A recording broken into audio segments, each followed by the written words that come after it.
A child on the rope of fate. The crowd gathered before sunrise. No shouting, no laughter. Only silence filled the square. At the center stood a wooden platform, worn by time and judgment. On it stood a thin boy, barely 12 years old. A heavy rope rested against his neck, not tightened, but waiting. His feet trembled above the ground. This was not a place for a child. This was not a moment meant for someone so young. His name was Elliot. And today, the city had decided his fate. Elliot did not cry. He did not plead. His eyes searched the crowd for one face. His sister. But she was not there. She could not be there. Because if she appeared, the truth might rise. And if the truth rose, her life would fall apart. Elliot and his younger sister Mara lived in a narrow house behind the old marketplace. Their parents were gone. Their mother had faded away after a long illness. Their father had collapsed under years of hunger and work. All Elliot had left was Mara.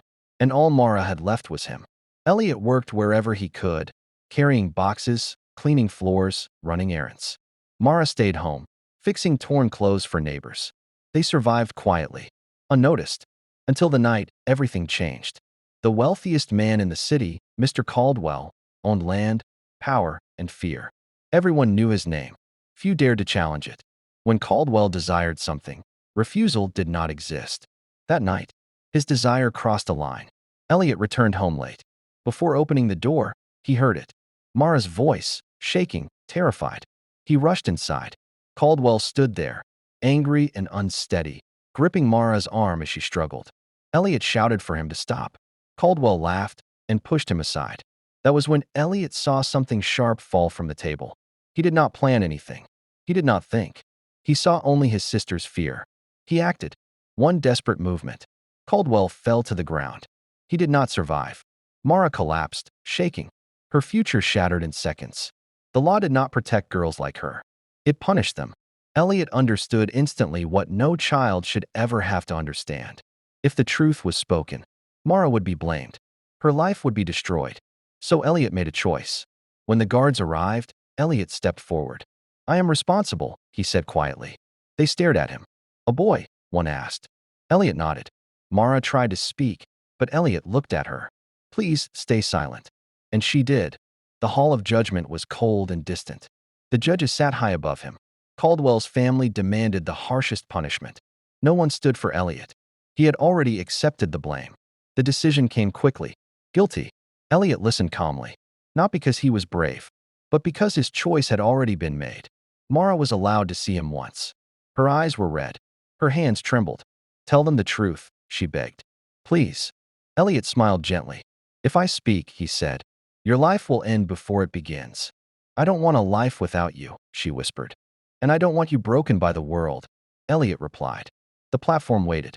The rope was placed carefully. The official stepped forward. "Do you wish to speak?" he asked. The square became still. One sentence could save him. One truth could change everything. Elliot closed his eyes. He saw Mara laughing as a child. He saw her sewing by candlelight. He saw a future where she lived freely. He opened his eyes. "No," he said softly. "I have nothing to add."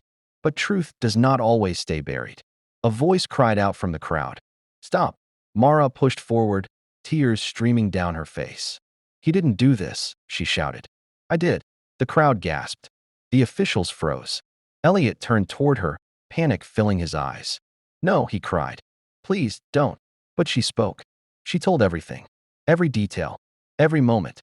The silence shattered. The judgment was paused. The judges withdrew. Hours passed. When they returned, the decision stunned the city. Mara was spared because of her age and circumstances. Elliot's punishment was lifted. The rope was removed. As they walked away together, hand in hand, people whispered. Some called Elliot a hero. Some did not understand. But one truth remained. A child had stood on the edge of everything. Not for anger, not for revenge, but for love.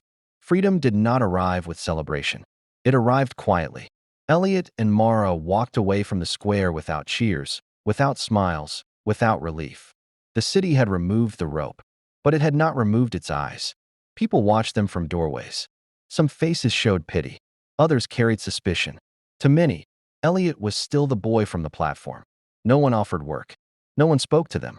Fear followed them like a shadow. The city had spared his life, but it had not forgiven his silence. At night, Elliot woke from restless sleep. He dreamed of the wooden platform, of standing alone while the crowd waited. Mara heard him whisper in the dark. "It's over," she said gently. But Elliot knew better. Some moments never end. With no work and no support, hunger returned. Mara tried to sew again, but no one brought clothes. Elliot went from shop to shop. Each time, the answer was the same. "We don't need help." Or worse, "We don't want trouble." The past had followed him. One afternoon, an old man stopped Elliot in the street. "You are Caldwell's shadow," he said quietly. "Be careful. Shadows do not disappear. They move." Elliot didn't understand then. He would soon. Late one evening, a stranger waited near their home. Well-dressed, calm, watching. "I represent people who lost everything to Caldwell," the man said. "We know what you did and why." Elliot froze. The man raised a hand. "We do not want to harm you." He offered a choice. Help expose the truth behind Caldwell's power, or live forever hunted by it. "They will rewrite the story," the man warned. "They will make you a villain again." Elliot refused. "I want no more judgment," he said. "I want peace." The man sighed. Peace is rare in cities built on silence. Days later, rumors spread. Caldwell's associates accused Elliot of hidden crimes. Old lies resurfaced. New ones were invented. The crowd began to whisper again. Mara felt it. "They're coming back for you," she said. Elliot realized something painful. His silence had saved his sister, but it had protected the powerful. Elliot made a decision. Not one of silence, but one of voice. He met the stranger again. "I will speak," Elliot said, "but not for revenge. For the truth," the man replied.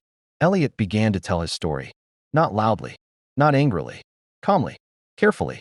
He spoke of fear, of power, of what silence costs the innocent. Others listened. Then others joined. Shopkeepers, workers, families once crushed by Caldwell's reach.